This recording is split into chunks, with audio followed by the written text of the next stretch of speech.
Hey, what's up, everybody? I'm Marcos Villegas, being joined via Zoom with Undisputed Welterweight and rising. A lot of excitement and buzz around him, Mr. Jaron Ennis, who fights this weekend, December 19th on Showtime against Chris Van Heerden, a guy that has a lot of experience and has been around the block, man. He's fought, some solid guys coming up over the years. Yeah, thank you for having me. But yeah, I think they say for expense, and that's all I know. So, yeah. Now, before I get into this fight, man, I got to know, your nickname is Boots. And is that something like boots to asses? Like, where does the nickname Boots come from? No, well, when I was little, my original nickname was Boops, Boops. I got that from my mom. She gave it to me, but when I started going to the gym when I was younger, my dad was calling me, and they thought he was saying boots like the shoes, so we just changed it and kept it as Boots. Okay. Yeah, I was wondering. It's always interesting, Yeah. like the origins of fighters' nicknames, but you kept with it. You didn't want to change it. Yeah, I liked it. It was cool, something different. I don't know nobody named Boots, so it was different. So when did you start boxing? Well, I've been in it all my life. I was in a jumper, in the walkers when I was in the gym. So I've been around it all my life. I couldn't even walk, and I was in the gym, just in the gym. Just a family business then? Like, did your father box at all? Yeah, my dad, Derek Bozian, was a former boxer. My two brothers, Derek Pooh Ennis and Farad Quiet Storm Ennis, they was former boxers. Pooh for that junior middleweight and Farad for the super middleweight, and they were like, I think there was like 3 or 4 in the WBC, and one of them was like 6 or 7 in the IBF. So it was right there, and that was my turn to just take the Ennis name to a different level and continue their legacy. It's crazy. Like, it's like boxing's all you've known. Like, have you ever had any like regular jobs? Like, has it just been boxing? No, it's just been boxing. That's it. I played basketball when I was little. I was playing basketball and boxing at the same time, but I just been boxing all my life. And you never had a regular job outside of boxing? No, just boxing. That's it. Wow. You never want to like test the waters ever? Like when you were like a No, teenager, like go like work at, some place? nah, I'm cool. I was always cool. I just chilled and did what I need to do. So, The reason why I ask is because, this profession is the hardest profession in the entire world, man. It's difficult. There's a lot of politics involved. And the hardest thing of all, you got to train and prepare for a man who wants to hurt you inside of the rings. I asked that if you ever thought about doing anything else, given how hard of a sport boxing is. no, I was born into this sport, and everything I do is just natural. So it was no looking back. Like this sport is fun for me, so that's why I do it. And if it ain't fun, don't do it. So even if you had the opportunity to make the same amount of money, if not more, doing something else, you think you'd still be doing boxing? Most definitely. I love this sport. This all I know. Now, when you look at your fighting family, you mentioned your brothers and your dad. Did you guys ever get into it growing up? Sibling rivalry and all that? No, we never got into it. Nothing, Really? that stuff like that. Nah, yeah. Huh? No, You were a good kid then. Yeah, we was all everybody. Both my brothers were good kids too. I don't know. We just bond. Our family bond is just different. Mm-hmm. Talk to me a little bit about that. How is that dynamic with your family in regards to boxing? Because that's another difficult thing for families to go through, to see, one of their kids go and have an actual fight in front of thousands of people. Well, it's a beautiful bond, and then with my brothers and my dad and my two brothers, when they was coming up, they taught me different things and the right things to do and what not to do. It was like always stay in shape, just in some type of shape, because you never know when you're gonna get that call. That's why I always stay in the gym, because you never know when you're gonna get that call. So I stay in the gym, and because of them, and they keep me focused and locked in. So, man, you're 26-0, 24 knockouts, man. You're one of like the rising guys in a division that's been known for years as boxing's marquee division, and I feel really, really soon you're going to be making some big inroads on some of these guys that are champions. You know, seeing that and coming into this fight, you know, obviously Chris Van Heerden, a lot of experience. He, you know, like you mentioned, he fought Errol Spence. I would imagine you want to put on another like marquee type performance to put everyone on notice that, hey, you know, I've been here, I'm here now. I need to start making inroads now on these guys. Yeah, most definitely. I feel like Saturday night I need to. Saturday night I will make a big statement, and after I make a big statement and come home with the IBO belt and the victory, I feel like it's only up after that. 2021, I feel like it's on to bigger and better things, and it's time to knock down the rest of those doors. You know, I mentioned that because, you know, sometimes like with the belts and everything, some are like seen as like the major belts and some aren't, not, stuff like that. So I didn't want to knock on, you know, you are fighting for the IBO title, but, you know, obviously top guys in your division are the ones that you want. You know, the top guys are, you know, the Porters, the Spences, the Crawfords, and those guys. Yeah, most definitely. I want those guys. I want all those guys. And I feel like the IBO is getting me right into the door. And I want to thank the IBO for allowing me to allow me to fight for the IBO world title and be able to represent them after I win it on Saturday night. It's a crazy thing because when you guys, and I say you guys, when we see young fighters coming up, you guys are calling out everybody. I want this guy, this guy, this guy, this guy. And then when it gets to a certain level, we stop hearing that lately. Like those fights don't seem to happen. Talk to me about that dynamic. You know, why do you think that happens when fighters get to a certain level that they stop calling out certain fighters for fights?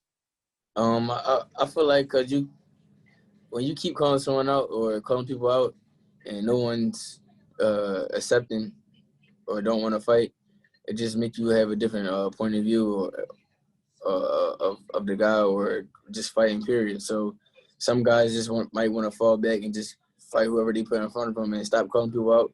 Some people are going to continue to keep calling people out. Like me, I'm more of a chill, laid back guy. I don't really say too many names and all of that. I just let it come. You know, it's going to come if you keep winning. That's for sure. You know, there's only been 2 people you haven't knocked out. But the thing is, you know, the reason why I ask this is you might get stuck in a position because of how good you are and how spectacular you are that people are going to be like, yeah, Boots, that's a little bit down the line. Let's wait for Boots to get a little older, or like, you know, like, yeah, let's wait a little bit there. Yeah, well, everybody always say I'm a high risk, low reward. So I feel like after I make a statement on Saturday, I feel like they don't have no choice. I feel like I'm right there, and I will be able to collect the rest of those belts and get the top 5 guys. I feel like I'm right there at the door, and I'm trying to knock down the doors and climb up the steps. No, I would love to see you in there because as we've seen with your fights, you know, you're one of those guys that I think as a boxing fan, they should keep an eye out on you because, you know, 3 years from now, you'll probably be at the top of the division. And I'm pretty sure that's your goal, obviously, is to collect all the belts at 147 pounds and be at the top of that division. Definitely. That is definitely my goal, to be the unified world champion at 147 and then move up to 54 and do the same thing at 54 and be unified world champion, unified undisputed world champion at 54 too. So I just want to keep it going. Are you familiar at all? Like, do you have a personal relationship with any of the top guys at welterweight? Like, have you interacted with them? Have you spoken to them and told them like, hey man, you know, I know we're cool, but hey, I'm coming for your spot, man. This is a sport and we have to compete. No, not really. I don't got no personal connection with nobody, but those guys, they know I'm coming in. They see me. They know I'm right there, and I'm a force to be reckoned with. Well, that's gonna make for some of these fights to be easier because you're not friends with any of them. Right.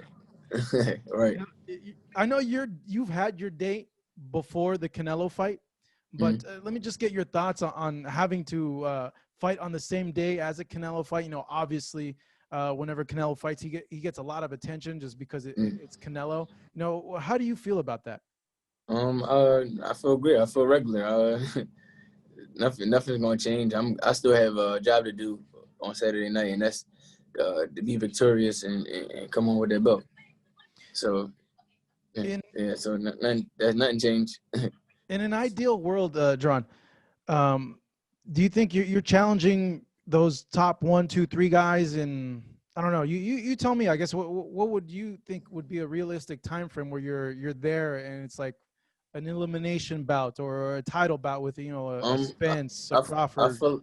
I feel like I feel like after I make this big statement on Saturday night, I feel like my next fight, it could be my next fight or my next 2 fights, or we don't know. We're gonna see. But we got a job to do on Saturday night, so we'll see after this Saturday.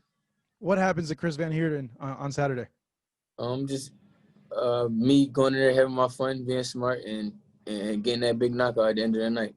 You think at the end of the day that I don't know, I see you and like you're a very complete fighter, dude. Like very, very complete. Like when like you can't really point out a thing where like, oh, he's having trouble there, because you've showed a lot of good things in there. You think at the end of the day, because you're such a complete fighter, that it's nothing he's seen before, even with like the Spence fight?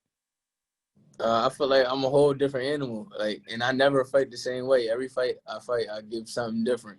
He don't know how I'm gonna come on this fight, so it's gonna have him guessing, and I just can't wait to perform and put on a beautiful show. And it's a good thing too that you're fighting this time, because after that you can go and celebrate Christmas. You can go ahead and eat. Which I mean, I eat, even on Thanksgiving I eat. My weight is always good. I know how to bring my weight down and eat a certain way. So one cheat day ain't gonna bother me. So I can eat and stuff like that. So and I still feel strong all the way through. Wait, how big are you off season? Man. Well, I don't get too big anymore. Because it's safe to say, like a modern welterweight, they're probably cutting like about 15 to 20 pounds. Are you within that range?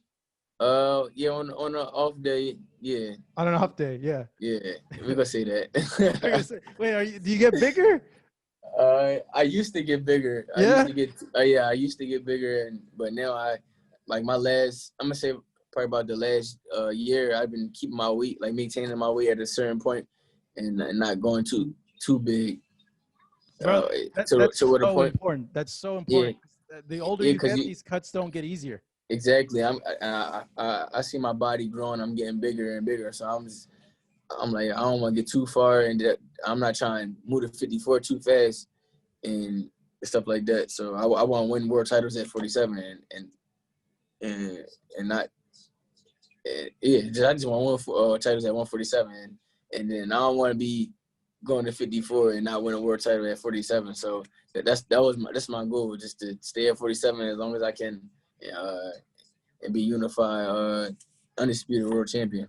Yeah, because some of those guys at 54, they got to be coming down from like 180, 185, 190. Like when I look at Jermell, I'm like, how does this guy make 154 pounds? Like this dude, like his back is like freaking is wide. Like this guy's a big dude, and I'm just like, damn. Yeah, definitely. A lot of those guys do come down from a big weight or a high weight, but I'll be trying to maintain mine now. Yeah, that's a smart way to go. And it's less stressful. Like you mentioned, you can have a cheat day here or there. Yeah, it's less stressful, and you could you don't gotta be worrying about your weight. Like people be checking their weight every day. I don't do stuff like that. I check my weight at the end of the week. Like that way I don't worry about how much I weigh, or that be on my mind when I'm training. Let me ask you this, and I'll end it on this note here, Jaron. Growing up in Philly, obviously Philly has a long, rich tradition of celebrated prize fighters. How has that shaped and molded you feel, in becoming a boxer and shape and molding the style that you have? Well, my style really came from my dad and both my brothers. That's where my style came from. But it's always great to put on for the city and had the city behind me. But yeah, my style came from my dad and both my brothers. I'm all three of them mixed in one, and we formed this monster. This man right here making waves at 147 pounds fights this weekend on Showtime, December 19th, taking on Chris Van Heerden, where he looks to put on a explosive show for you fight fans. Jaron, thank you so much. Appreciate it. All right, thank you. Appreciate it. Thank you so much for watching this video, and make sure to subscribe for more videos of your favorite fighters over here on Fight Up TV, and give us a follow online as well at Fight Up TV on Twitter and on Instagram. We appreciate it, guys.